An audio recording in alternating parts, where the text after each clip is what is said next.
Friends, সবাইকে জানাই অনেক অনেক ভালোবাসা। আজকে একটা নতুন ব্লগ নিয়ে চলে এলাম তোমাদের সামনে।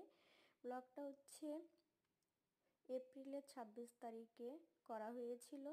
আর শরীরটা প্রচুর খারাপ বলে দেওয়া হয়নি, গলার সমস্যা হয়েছিল, ঠান্ডা গরম ওয়েদার বুঝতেই পারছো। আর দিদি সকাল সকাল এখানে চলে এসেছিল গঙ্গারামপুরে আমার বাড়িতে।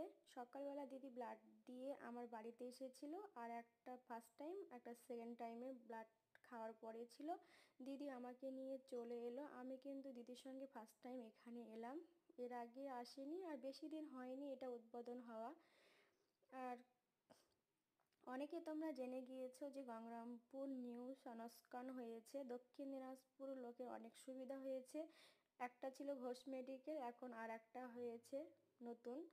তো আমাদের হচ্ছে সংস্করণে অনেক লোক যায় মালদাতে। দক্ষিণ দিনাজপুরের লোকে আর মালদা যেতে হবে না সংস্করণে, এখানে নতুন সংস্করণ হয়েছে। এই যে এবার পালা দিদিকে আবার ব্লাড দেওয়ার জন্য দিদি বসে পড়েছে। আর দিদি